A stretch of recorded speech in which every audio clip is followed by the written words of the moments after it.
الحمد لله نحمده ونستعينه ونستغفره ونعوذ بالله تعالى من شرور أنفسنا ومن سيئات أعمالنا من يهده الله فلا مضل له ومن يضلل فلا هادي له وأشهد أن لا إله إلا الله وحده لا شريك له وأشهد أن سيدنا ونبينا وحبيبنا محمدا عبده ورسوله صلى الله عليه وعلى آله وصحبه ومن تبعهم بإحسان إلى يوم الدين.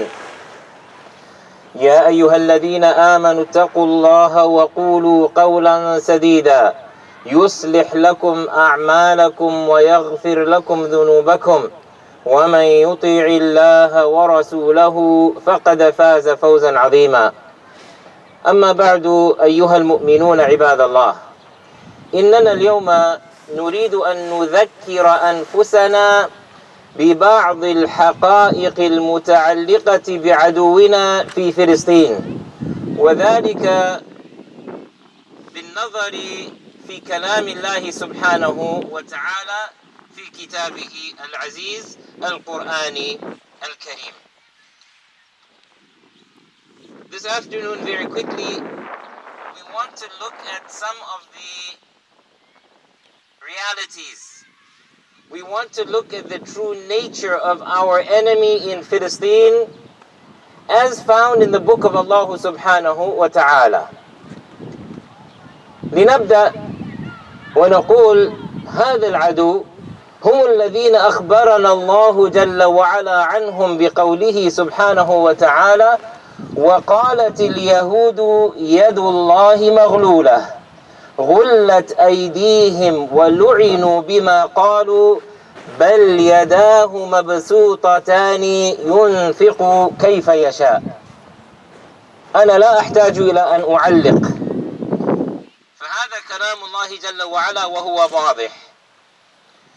Let's begin by reminding ourselves of this enemy about whom Allah subhanahu wa ta'ala says in the Quran, and I will give you the meaning of the ayah. And the Yahud say, Yahud translated as Zionists, translated as Zionist Jews, whatever you like, but I will use the word used by Allah Jalla wa Ala. He says subhanahu wa ta'ala what means, and the Yahud say the hand of Allah is chained. In other words, that Allah is stingy and miserly. Allah says what means, chained are their hands and cursed are they for what they say. Rather, both his hands are extended. He spends however he wills.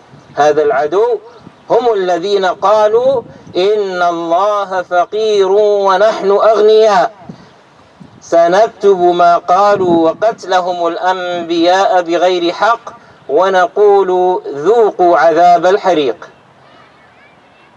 This enemy, it is about them whom Allah subhanahu wa ta'ala says what means that they said, that is the Yahud, indeed Allah is poor while we are rich. Allah subhanahu wa ta'ala says what means we will record what they said and their killing of the prophets without right, and will say, taste the punishment of the burning fire. هذا العدو هم الذين قال عنهم ربنا سبحانه وتعالى لتجدن أشد الناس عداوة للذين آمنوا اليهود والذين أشركوا. This enemy, it is about them whom Allah subhanahu wa ta'ala said, the meaning of the ayah, you will surely find the most intense of the people in animosity toward the believers to be the Yahud and those who associate others with Allah. أما هذه الآية لتجدن أشد الناس عداوة للذين آمنوا اليهود، يقول الإمام ابن كثير رحمه الله تعالى ما ذاك إلا لأن كفر اليهود عناد وجحود ومباهتة للحق وغمط للناس وتنقص بحملة العلم، ولهذا قتلوا كثيرا من الأنبياء حتى هموا بقتل رسول الله صلى الله عليه وسلم غير مرة وسحروه وألبوا عليه أشباههم من المشركين عليهم لعائن الله المتتابعة إلى يوم القيامة.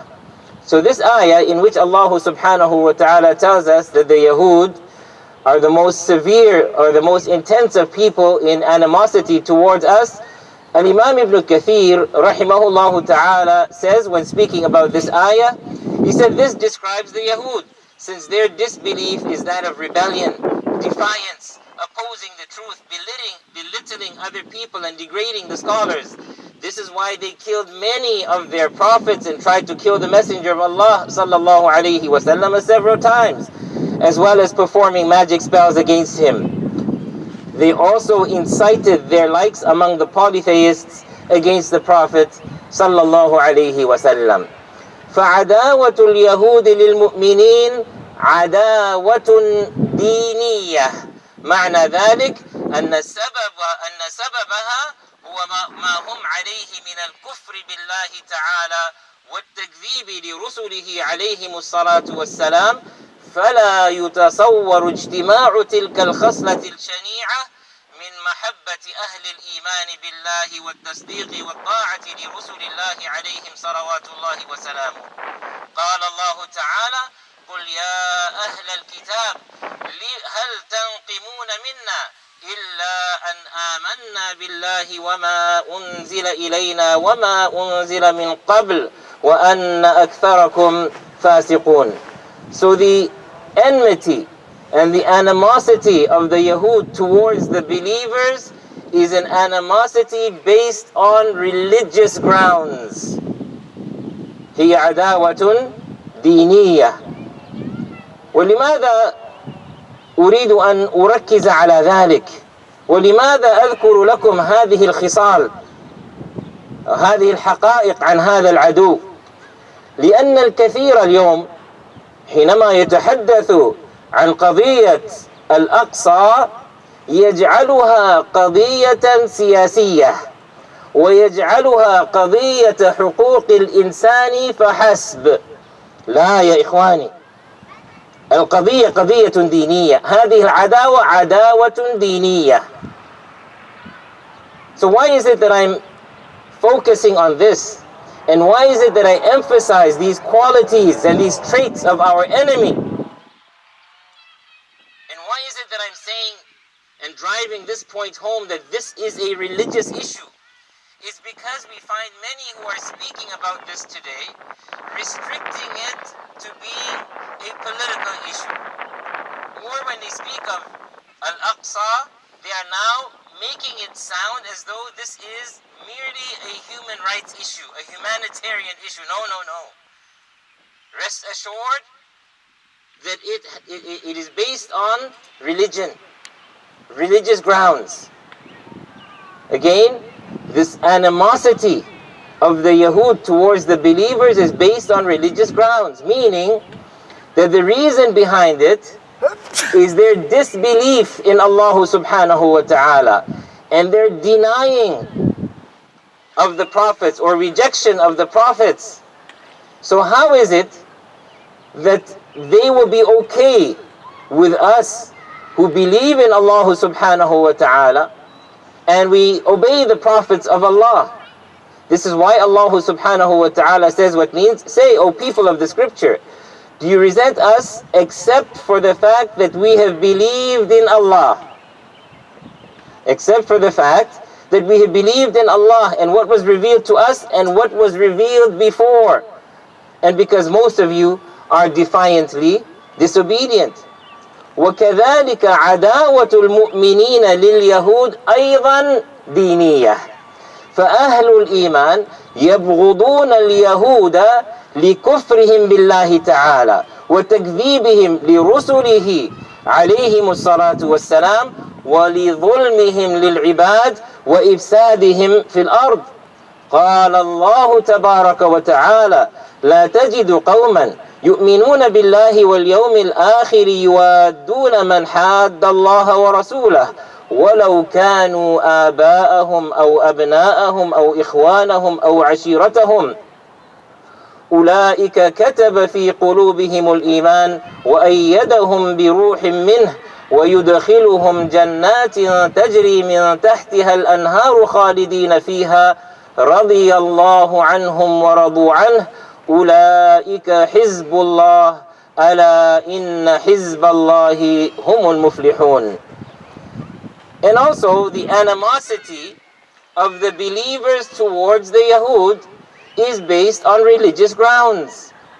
Because the people of Iman, the people of faith, hate the Yahud because of their disbelief in Allah and because of their rejection and denial of the prophets and because of their injustice towards the people and because of their spreading corruption throughout the land.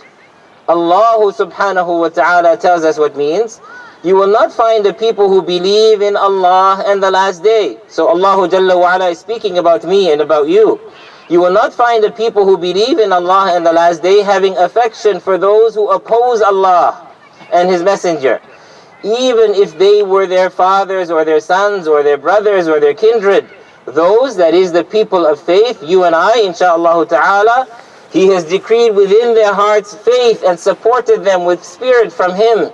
And we will admit them to gardens beneath which rivers flow, wherein they abide eternally. Allah is pleased with them, and they are pleased with Allah. Those are the party of Allah, unquestionably the party of Allah. They are the successful. أيها الأخيار، الفرق بين العداوتين هو أن عداوة اليهود للمؤمنين عداوة لا عدل فيها، وأما عداوة المؤمنين لليهود فهي عداوة عادلة ومتعقلة، إذ يفرقون بين اليهود المحاربين والذميين والمعاهدين، ولا يحملهم شنآنهم على الظلم تحت أي غطاء. فالعلاقة بين أهل الإيمان وأعدائهم من اليهود وغيرهم محكومة بقواعد الشريعة الإسلامية، والأصل فيها قوله سبحانه وتعالى: يا أيها الذين آمنوا كونوا قوامين لله شهداء بالقسط ولا يجرمنكم شنآن قوم على ألا تعدلوا اعدلوا هو أقرب للتقوى واتقوا الله إن الله خبير بما تعملون. وأيضا قوله سبحانه وتعالى: لا ينهاكم الله عن الذين لم يقاتلوكم في الدين ولم يخرجوكم من دياركم أن تبروهم وتقسطوا إليهم إن الله يحب المقسطين. Similarly, the animosity, as we said, of the believers towards the Yahud is based on religion. It has religious basis. But know this. Know, perhaps I missed translating something. I was saying that there's a difference between the animosity of the Yahud towards the believers and the animosity of the believers towards the Yahud. As for the animosity of the Yahud towards the believers, then it is devoid of justice. It is devoid of justice. As for the animosity of the believers towards the Yahud, then this is an animosity based on justice and logic. Because the believers, you and I, we know how to distinguish. We know how to decipher between the Yahud who are combatants and the Yahud who have a pledge with us, with whom we have an understanding, with whom we have agreements and covenants. And this animosity, this hatred of theirs towards us, does not lead us towards injustice in any way, shape, or form. Why? Because the relationship of the people of belief, the people of Iman, the people of faith, the relationship of the Muslims with their opponents, whether they be from the Yahud or other than them, is governed. It is governed by Islamic laws. And the basis, if you will, of those laws are found in the Quran. Let me give you just two ayahs from the Quran. The first one, I will give you the meaning of the ayah. Allah subhanahu wa ta'ala is addressing all of us when He says what means, O you who have believed, be persistently standing firm for Allah, witnesses in justice. And do not let the hatred of a people prevent you from being just. Rather, be just. That is nearer to piety. That is nearer to righteousness. That is nearer to God consciousness and fear Allah. Indeed, Allah is fully aware of what you do.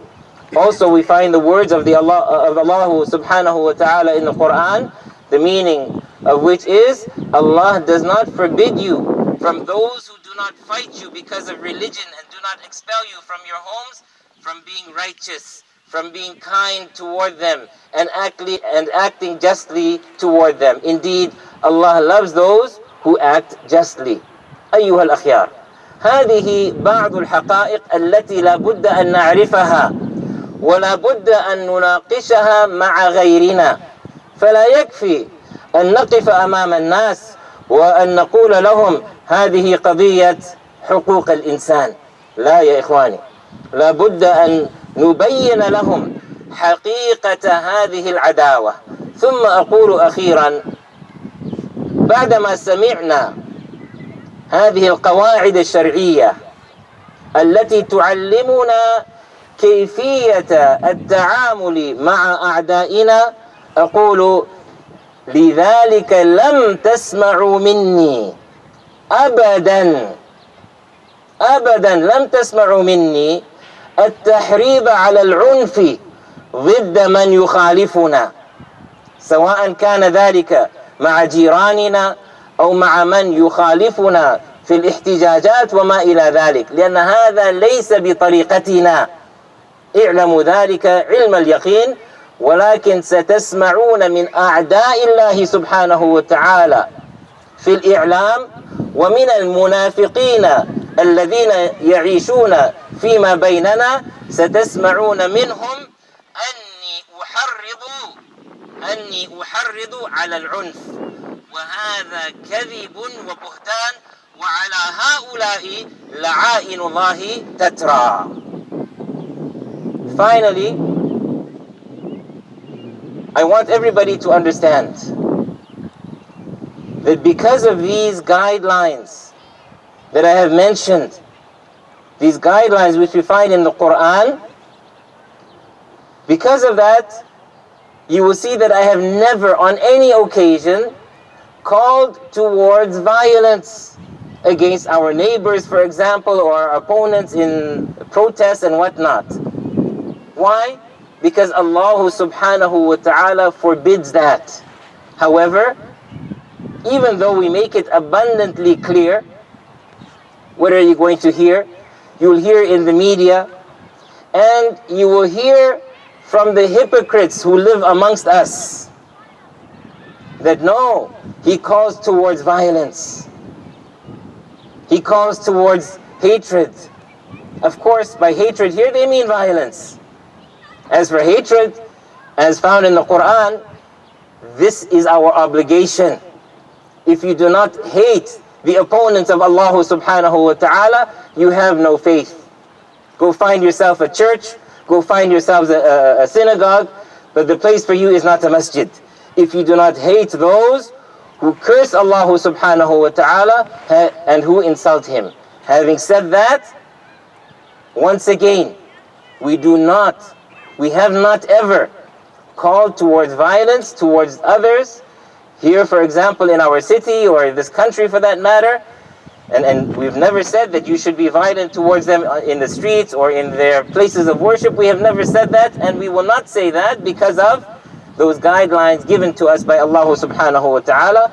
And may the perpetual curses of Allah subhanahu wa ta'ala be upon those who lie against us and who claim falsely that we invite towards violence. أقول قولي هذا وأستغفر الله لي ولكم ولسائر المسلمين فاستغفروه إنه هو الغفور الرحيم.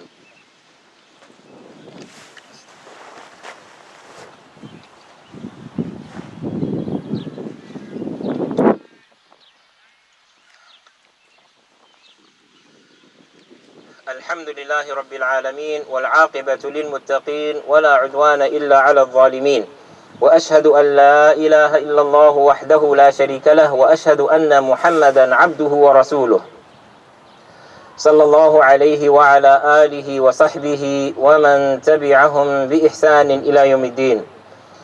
أما بعد أيها المؤمنون، عليكم بالجماعة فإن يد الله على الجماعة ومن شذ شذ في النار. واعلموا أن الجماعة هي التمسك بالكتاب والسنة وبمنهج الصحابة الكرام رضوان الله تعالى عليهم أجمعين. يا ابن آدم أحبب ما شئت فإنك مفارقه، واعمل ما شئت فإنك ملاقيه، وكن كما شئت فكما تدين تدان.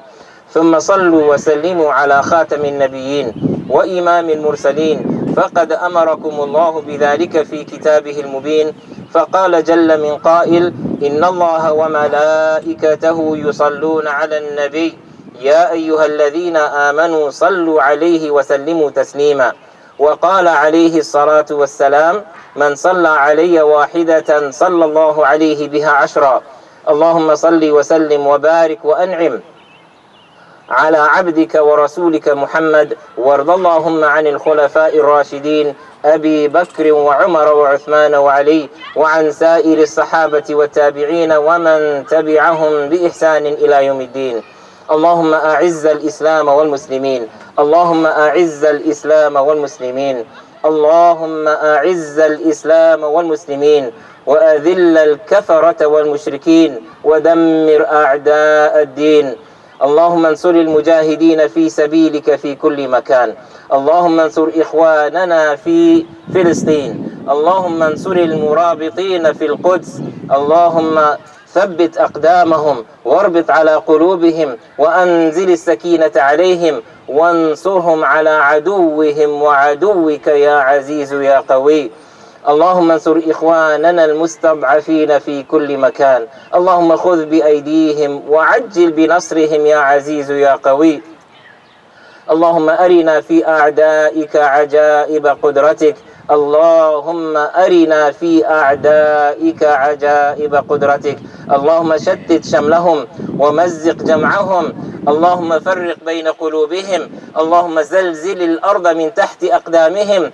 اللهم أنزل عليهم بأسك الذي لا يرد عن القوم المجرمين. اللهم إنا نسألك الهدى والتقى والعفاف والغنى.